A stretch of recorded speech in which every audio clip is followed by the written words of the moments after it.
debutants. Yeah. How was that last night? Making those phone calls?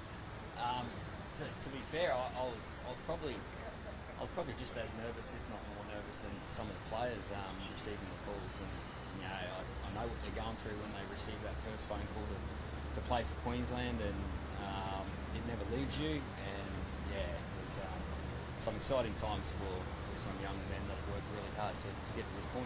Biggest talking point to Robert Toya, 10 games in, 20 years old. Yeah.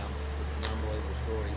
Yeah. Can we was he always going to be there, or was it because of injuries that he came into the selection to be in the selection? Well, like you know, Dobbo, things change all the time, and we had some things happen last night that were out of our control. So you've just got to sit down, and I've always said, you wait until that selection time, you get all the health reports, and then you build Queensland's best team, and that's what we felt we've done. Robert Toya, I've been watching him closely, not just the stuff that he does with the football, but he's got great principles in his game. I know his coach at the Roosters has got a really high opinion of that part of his game, and that was one of the phone calls last night that was one that I'll remember, for a long time, let alone one that he'll remember. And I'm really happy for him. I'm happy for his family. I'm sure there would have been some good moments talking to his family and delivering that news to them. They probably travelled far and wide to take him to junior games throughout his years, and now they get to come to this place at Suncorp Stadium and watch their boy play for Queensland. What has made him in an administrative position at centre too, believe me? We've seen him in some years. Put people out of position on the wings, etc. The guys, we really thank him for him in the centre. Why do you think that? Yeah, I think he's a world-class centre. I think he's a top-line centre. And although he's only 10 games into his NRL career, he's been through a bit of adversity. Like I said, I know his coach has got a really high opinion of him, and watching the principles that he has in his game, we think he's of origin class. So looking forward to having him a part of our team, and looking forward to helping get his game on, build his game into our footy team. Talking about adversity, both from all has been through, he's been through ACLs, and he's been wired, and really good for the team. So he's stood out. Why did you pick him? It's a great story. Yeah, he's a team first player, and he's worked really hard. He was pretty close a couple of years ago, Bo, before he tore his ACL, and he's worked really hard, like his captain at the Titans, to get back and play the footy that he's playing. And he's a welcome inclusion, and certainly had the opportunity. What do you expect from Hero to bring on the bench? Yeah, he's another one that's worked really hard. Look, I'm fortunate that I work with Melbourne every week, and I see what he's put into his game. Over the last 18 months, he was an 18th man in our squad last year, and you're not an 18th man just for the number. You're there because you're playing of a quality that this standard of footy team upholds, and that's what Trent's done. I think he's gone to another level over the last 12 months since he's been in that position, and he's another guy that's earned that opportunity.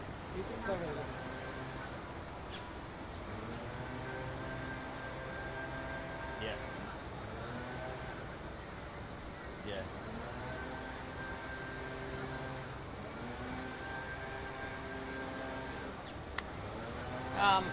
Yeah. Look, I think they've all got great credentials.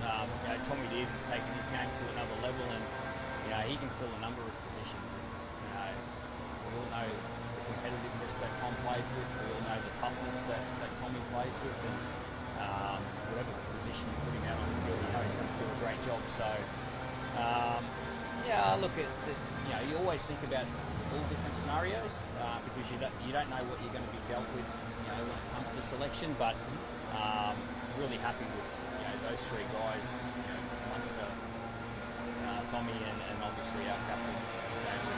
You got a chance to talk to Tom Gilbert. I know he wasn't known, but obviously he would have been a big player in that side. Did you manage to have a chat to him, because he would be a hard one? Yeah, not yet, but that will happen. I've got a good relationship with Tom, and been in communications with him at the start of the year. I think he's come back again, another guy that's come back from not just one injury, but several. Yeah. Last time he played for Queensland, he he had his arm hanging down, and he still wanted to stay out on the field, and that's the type of player and type of person Tom Gilbert is. Look, I really feel for those sort of guys, because footy's their life. They put so much into it, and I know how hard they work and what they sacrifice, and now this opportunity to play for Queensland right now has been taken away from him through another injury. So I feel for Tom, but I certainly will be picking up the phone over the next couple of days. Bill, obviously there were some players that were unlucky and missed out. Corey Horsbury's form's been very good. He would have come into consideration and obviously just missed out. Yeah, absolutely. There's a number of players, and it's unfortunately only 17 players can play for Queensland in game one. That doesn't mean that those players that missed out won't get another opportunity. I think you need two things, to be at this level. The first thing, you need to be playing of the standard of this footy team and what they've created over the last few years. And the second thing is the opportunity needs to arise, and he's certainly ticking one of those boxes, Corey, and as to a number of players. When that opportunity arises, I'm sure they'll take their opportunity. Just on that, fair bit of carnage on the weekend. It must have been tricky to watch. You've already talked about Gilbert, but certainly Paddy Carrigan, a fair few going down in the Broncos game. Are you thinking right up to the last minute, or had you sort of made a decision on yourself? Yeah, you've got a bit of an idea. Probably the last month you've got a bit of an idea, and then obviously things get taken out of your hands, and you need to be able to move. And that's why the last 11 weeks is, the time that I've spent watching our players is really important.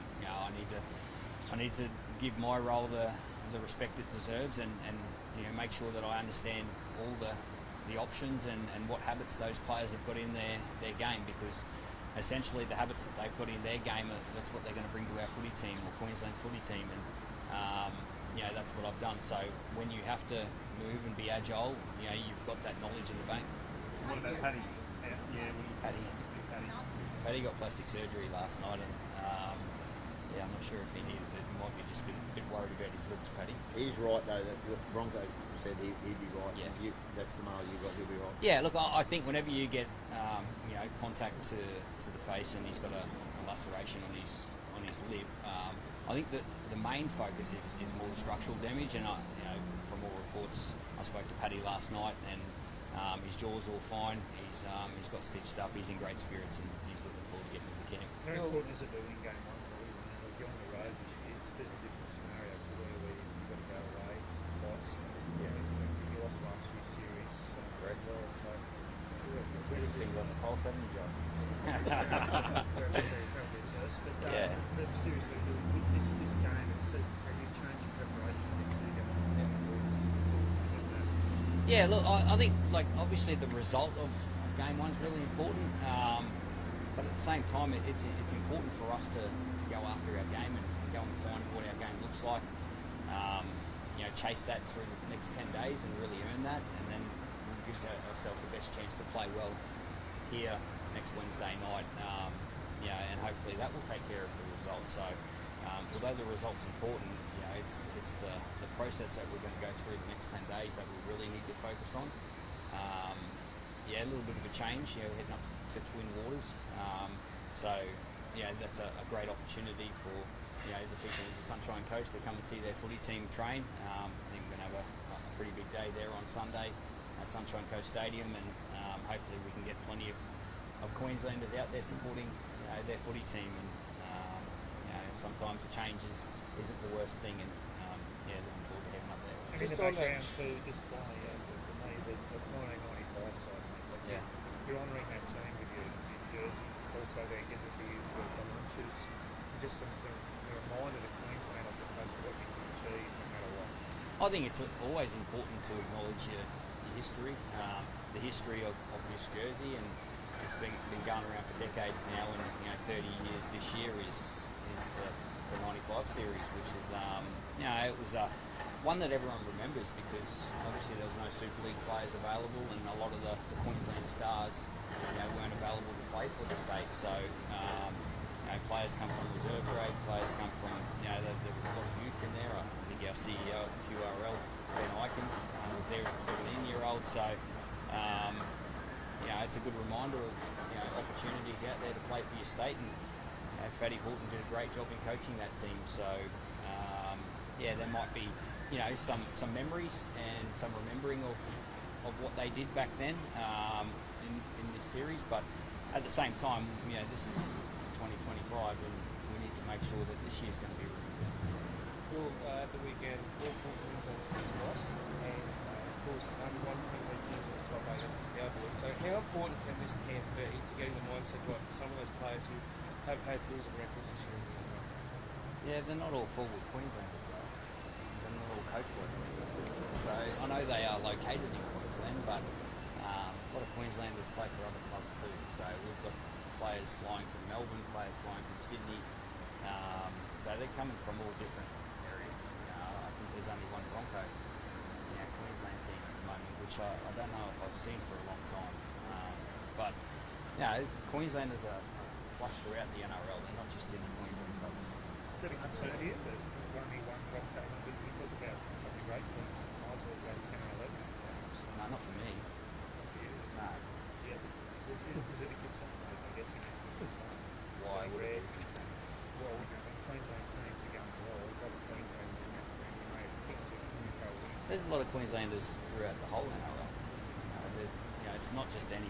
I don't think there's any less Queenslanders in the NRL just because the Queensland-based teams aren't playing well. So, I don't read. Queensland's are holding out for you though. I think they're holding out for this Origin series because the sides aren't going so well. Well, this is their team.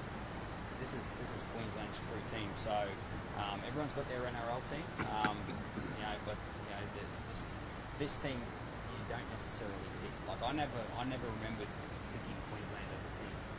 It picked me, and that's why it's so big. That's why we get the opportunity to play in such an atmosphere, because you don't generally pick a rip and shoot.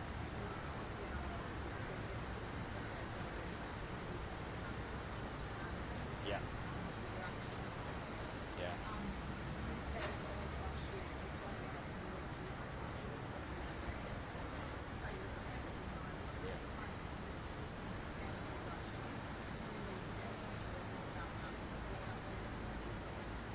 Yeah, good question. Look, the first thing I'll say is we weren't good enough to win last year. New South Wales played a better style of football, and they deserved their victory. And it's up to us to find our best football. Be clear about that. Like you said, we don't get the opportunity to go and review and sit down and play 27 rounds. It's a series of 3, so we'll be pretty sharp from the start, and that'll be our focus leading into the next 10 days.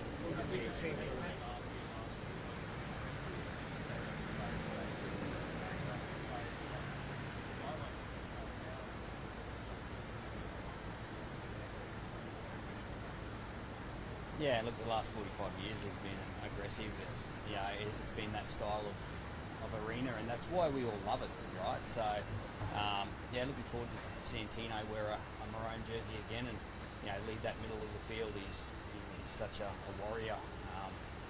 I still remember the early stages of Tino's career before he became an NRL player. And I was still playing down in Melbourne, and some of the things at training, the traits that he has, the toughness. He's got those qualities in his game, and when you bring those qualities into a group, they're infectious, and he's a real leader. I'm looking forward to helping him get his game on and being the player he can be next Wednesday night. You picked the team for a specific reason, Billy. What style of footy do you think you're going to play?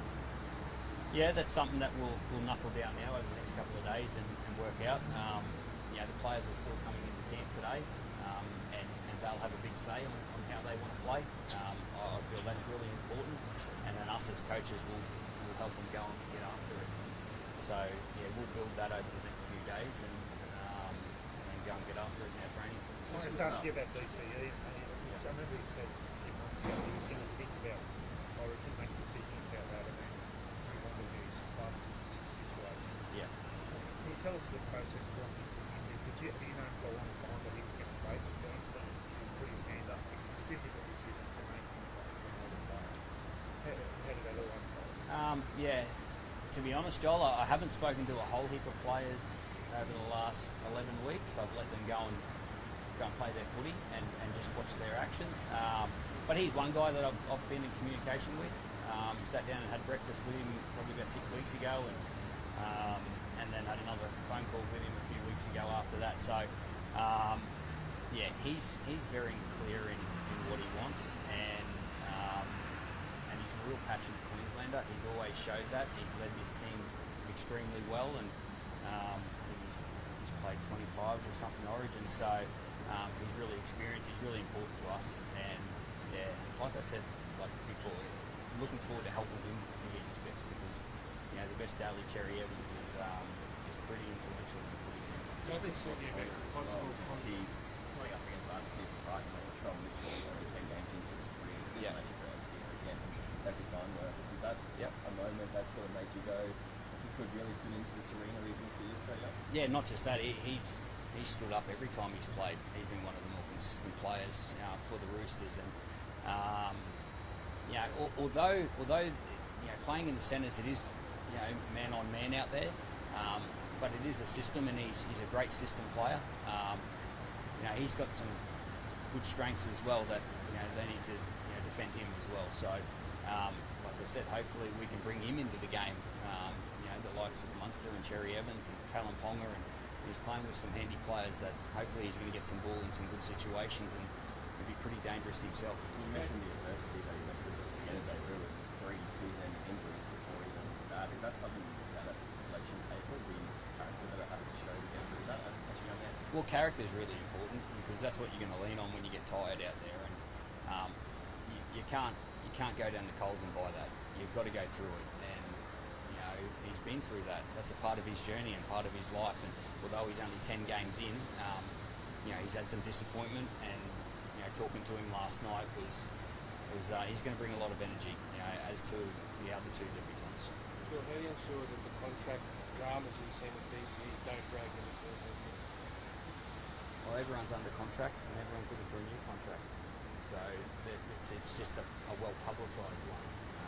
I don't think he's very experienced. I don't think it's going to affect him. It certainly won't affect the rest of the team, but he's a very professional guy, and the personal stuff is dealt with them, so I don't think that's going to be an issue. Kalen's obviously been a bit down in his own form at Clubland. How do you unlock the best of him, but also happy enough with what you've seen cooking? Yeah, pretty exciting challenge, isn't it? Yeah, I'm fortunate enough that I played that position, and I love what Kalen brings to a footy team, and helping him be at his best really excites me, and that's something that I'm looking forward to. Bill, obviously Laurie named his team last night. Can you guys have a look at what they've done and how we can counter that, or how Queensland can counter that, or is that just something that plays out over these weeks? Yeah, it'd be pretty ignorant of us to just totally ignore the opposition's footy team, and one thing we did know, whichever way they were going to go, and I don't think there's any surprises in their team, is it was always going to be strong.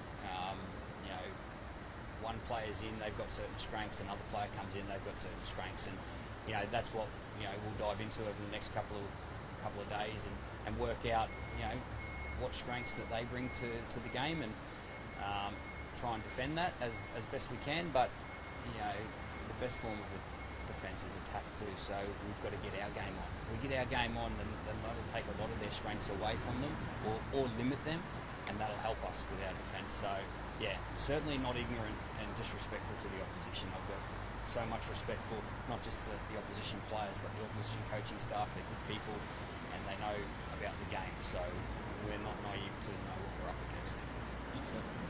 Well done, Bill. Thanks, guys. Best of luck. Enjoy the week. I'll see you up there at the coast, eh?